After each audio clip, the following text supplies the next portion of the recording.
Hello, hello, bonsoir, bienvenue à ce live. Aujourd'hui, je vous parle de doit-on faire preuve de patience dans la vie? Nous sommes dans une société, nous vivons dans un monde où tout est instantané et où on veut acheter un objet tout de suite. Avoir le rapport que votre chef vous a demandé, il doit être fait d'hier, pas d'aujourd'hui. La voiture qui va devant nous est trop lente, on n'aime pas cette voiture, elle ne va pas comme nous voulons.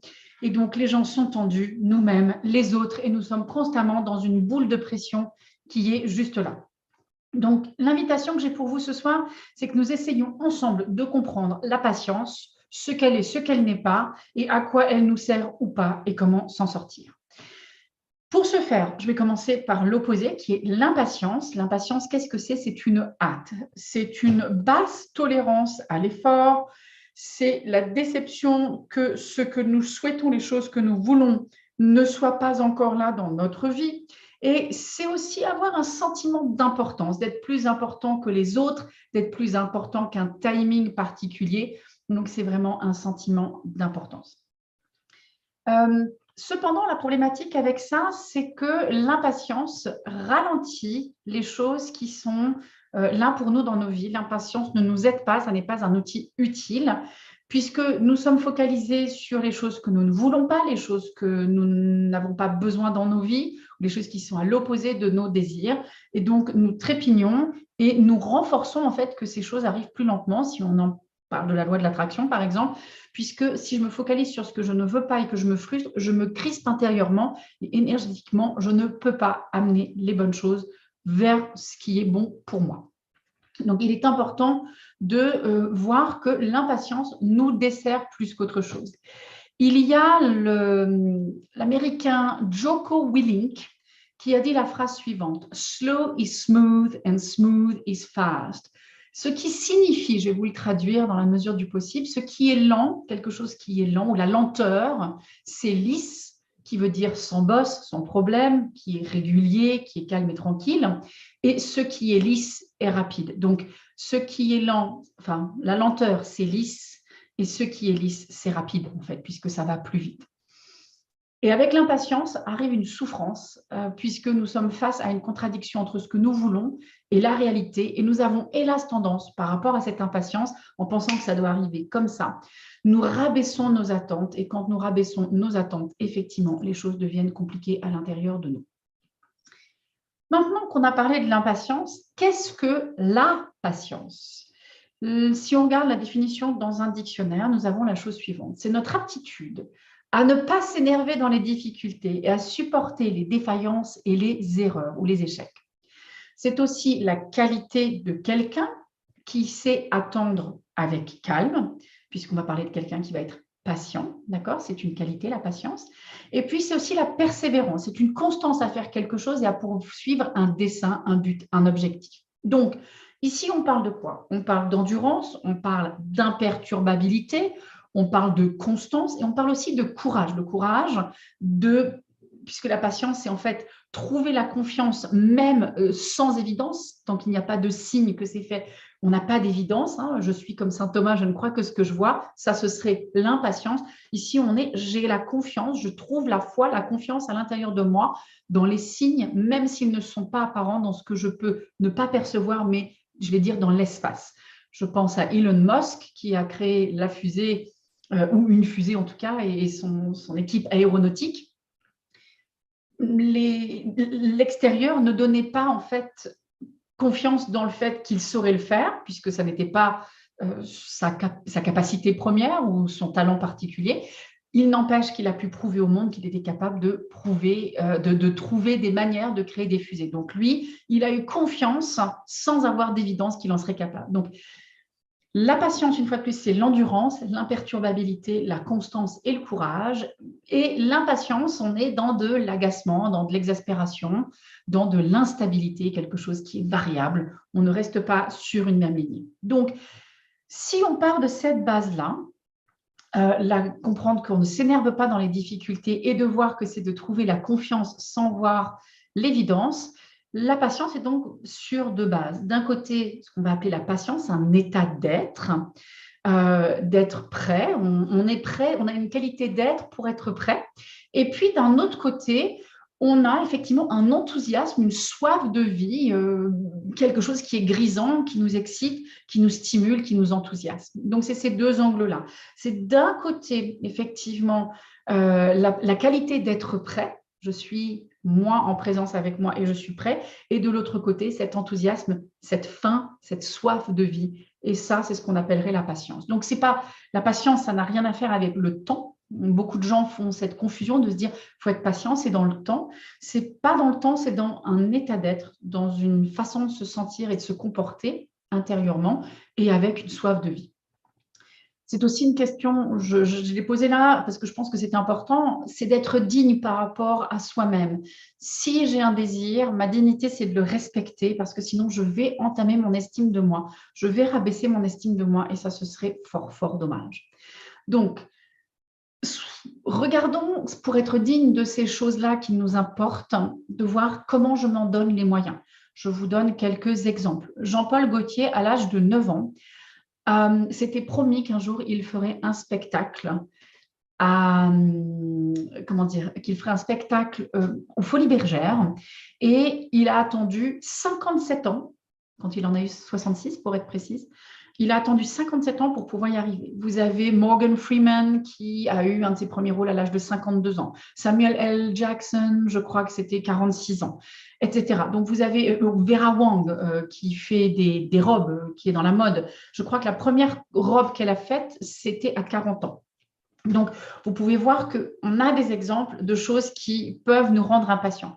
Ici, dans mon cabinet, les gens qui sont impatients, c'est j'en ai assez de souffrir, je veux avoir le job dont j'ai toujours rêvé, je veux avoir le compagnon ou la compagne dont j'ai toujours rêvé, je veux avoir la vie dont j'ai toujours rêvé. C'est là où on a de l'impatience, voire même c'est tout simplement j'en ai assez donc de souffrir, d'aller mal, j'aimerais pouvoir oser et je suis impatient ou impatiente avec moi-même puisque j'aimerais bien que ça soit présent. Donc, rappelez-vous, c'est d'avoir confiance même sans avoir les évidences et de garder à l'intérieur de soi une soif de vie. Ça, c'est la patience. Donc, pour pouvoir être patient, certaines astuces sont les suivantes. Une des premières, ça va être d'être confiant, d'avoir confiance dans votre capacité de concentration.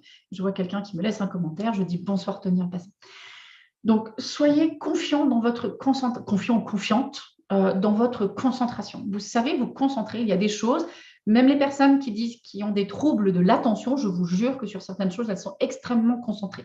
Les enfants que l'on trouve avoir des problèmes de l'attention et de l'hyperactivité, vous les mettez devant un jeu vidéo, ils sont d'une extrême patience. Ils vont potentiellement rejouer la même partie encore et encore pour arriver à leur fin. Donc, faites confiance à votre capacité de concentration. Faites confiance à ce que vos émotions vous disent, puisque très souvent, on a une émotion qui dit « j'ai confiance, je pense que ça va aller », mais notre esprit nous dit complètement autre chose. Et c'est là où ça commence à devenir désagréable.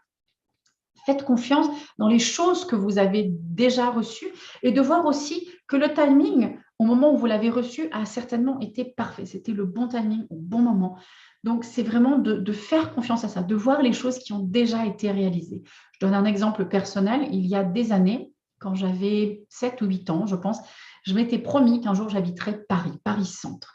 J'ai une excellente nouvelle, je suis dans le Paris 4e arrondissement, métro Saint-Paul pour être précise, entre Bastille et l'Hôtel de Ville, à quelques pas de Notre-Dame. Je suis on ne peut plus centrale. J'ai mis 30 ans à réaliser ce rêve, réaliser ce désir, et pourtant, je suis là, en plein milieu de Paris. Donc, il y a aussi, j'ai confiance que les choses m'ont été données, parfois dans un temps plus long, mais le timing était parfait. Effectivement, j'ai vécu à l'étranger 20 ans, ça n'aurait pas été parfait pour moi d'avoir une position ici à Paris, puisque ça m'aurait coupé. Donc, quelles sont les astuces pour nous aider à avoir plus de patience? Puisque la patience nous sert en fait à obtenir ce que nous voulons vraiment. Dans les questions que je vous ai posées un petit peu plus tôt, c'est qu'est-ce qu'est la patience ou qu'est-ce qu'elle n'est pas et à quoi elle nous sert et à quoi elle ne nous sert pas. Elle nous sert effectivement à obtenir les choses que nous désirons au plus profond de notre cœur. Et il me semble essentiel de nous accrocher à ça parce que sinon, on perd notre confiance en nous, on perd notre estime de nous quand on laisse tomber quelque chose qui nous tient à cœur, Surtout qu'en plus, en règle générale, ça nous rattrape à la crise de la quarantaine ou de la cinquantaine, peu importe l'âge qu'on va donner, et où on se rend compte, flûte, ce truc-là, je l'ai toujours voulu, je ne me le suis jamais permis et je suis bien navrée de ne pas l'avoir. Les regrets des mourants, ce sont les choses que nous n'avons pas fait en pensant qu'on aurait le temps ou en ayant rabaissé l'importance qu'elles avaient. Donc la patience, c'est une manière d'être. Ça nous sert à être d'une certaine façon, ça nous sert à obtenir les choses que nous voulons.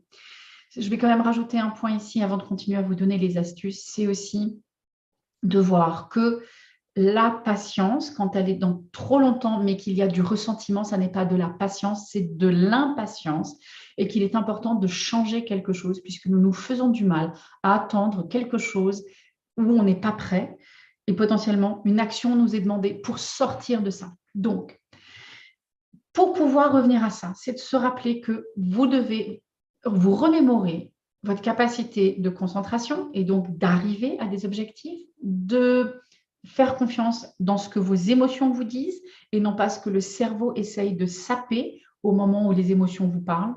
C'est aussi de vous rappeler ce que vous avez donc déjà reçu dans votre vie et le timing dans lequel ça s'est passé. Je vous en ai donné quelques-uns auparavant. Si l'émotion de la patience devient intolérable, c'est de se rappeler, tiens, dans quoi je peux rentrer ça, dans quel cadre je peux le mettre pour que ça soit plus doux pour moi. J'appelle ça du containment, qui est en forme d'enveloppement, un enrobage, pour se dire, ouf, je sens que j'ai du mal à être dans ma patience, pourtant je sais qu'il faut que j'attende, c'est je vais, par exemple, me prendre dans les bras, vous me voyez faire ce geste, je me prends dans les bras parce que c'est plus doux pour moi. Je vais potentiellement mettre mes mains sur la zone du cœur pour apaiser mes inquiétudes qui sont là et pour revenir dans cet état d'être, dans cette qualité d'être dont je vous parlais tout à l'heure, qui est et d'un côté une calme et une tranquillité tout en ayant en même temps une soif de la vie et une excitation. C'est ces deux angles-là que nous remettons. Vous pouvez aussi utiliser la respiration pour garder cette patience, pour pouvoir être avec, j'ai envie de dire, le cœur de qui vous êtes. Les respirations qui peuvent aider à rester patient sont les suivantes. C'est celles où on inspire sur un compte réduit et on expire sur un compte beaucoup plus long pour pouvoir apaiser notre système. Effectivement, à partir du moment où nous rallongeons l'expiration, ce qui se passe à l'intérieur de nous, c'est plus de calme. On sort plus de dioxyde de carbone et à partir de ce moment-là, quelque chose s'apaise à l'intérieur de nous. Donc, vous avez cette possibilité-là aussi comme astuce. Les mantras, qu'est-ce que c'est un mantra? C'est une phrase que je me répète. Le but, ce n'est pas de dire « je suis patient et tout va bien », surtout si vous sentez que c'est une difficulté pour vous, c'est de dire potentiellement quelque chose comme « les choses arrivent dans le temps parfait ». Je ne contrôle pas le temps. Par contre, je peux contrôler mes actions. C'est la seule chose que nous contrôlons, c'est certains modes de pensée et nos actions.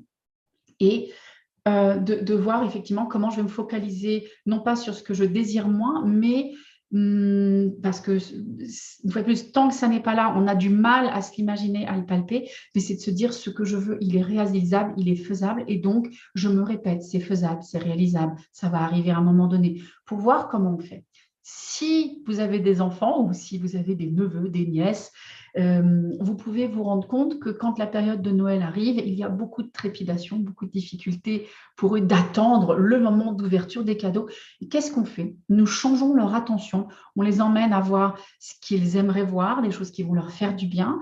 On va les aider à tenir la frustration de ne pas pouvoir les ouvrir maintenant pour que quelque chose aille dans un meilleur sens et dans le sens où eux peuvent tolérer les trépidations intérieures jusqu'à ce qu'ils puissent ouvrir. Donc, les mantras, ça va être des phrases. Trouvez les phrases qui amènent une lichette d'apaisement à l'intérieur de vous.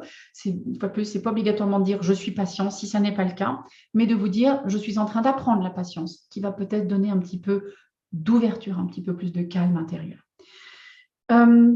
Une autre chose qui est importante, ça va être de stopper vos croyances limitantes. Stopper les croyances limitantes, c'est de toute façon, ça prend trop de temps. Donc, je ne vais jamais l'obtenir, je ne vais jamais y arriver.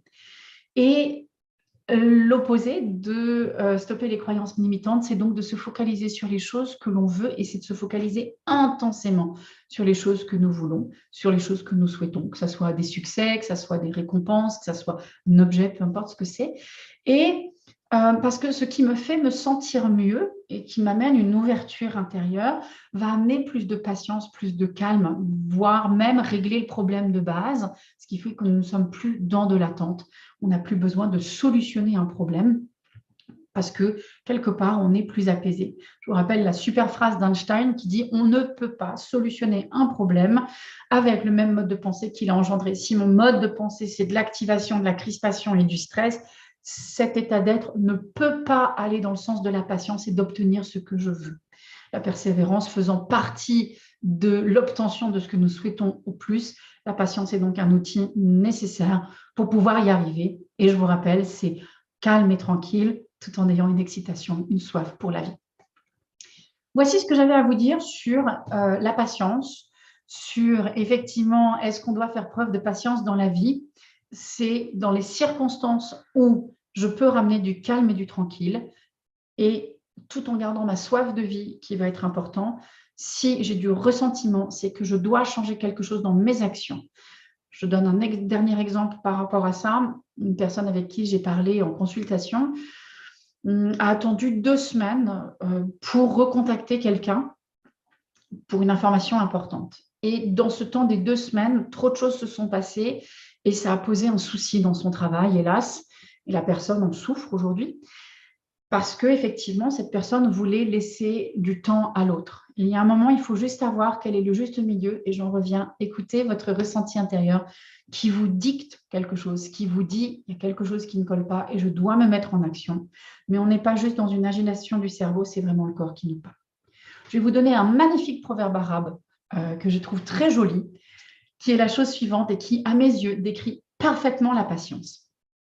Quand tu seras enclume, prends patience. Mais si tu es marteau, frappe droit et ferme. Voilà ce que j'avais à vous dire sur la patience ce soir. Je vous souhaite une excellente soirée et je vous dis à la semaine prochaine pour le prochain live. Je n'ai pas vu de questions, je n'ai pas vu plus de commentaires à part un bonsoir. Donc, je clôture ici. Prenez soin de vous. Excellente semaine. À mardi prochain. Ciao, ciao.